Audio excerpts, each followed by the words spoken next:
Mēs šo klubiņu neveidojām tāpēc, ka mums ir ideāls attiecības. Tieši otrādi.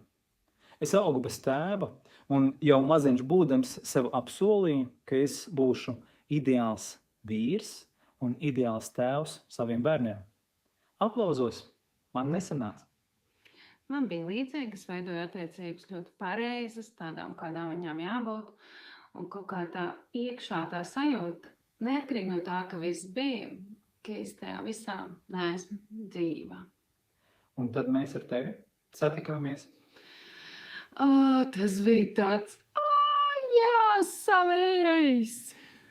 Un es kā tagad atceros to dienu, jo es redzēju, ka tu redzi mani, to, kas es esmu savā dziļākajā būtībā.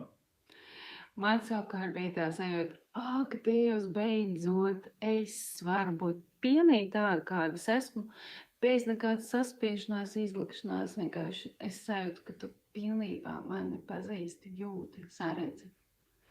Un tad mēs ar tevi sapratām vienu lietu. Nu, kā attiecības vispār nav par pareizumu, nekādiem noteikumiem vai tehnikām. Attiecības ir par to, cik droši tu vari justies, ka tu esi kails un ievainojams attiecībās ar otru.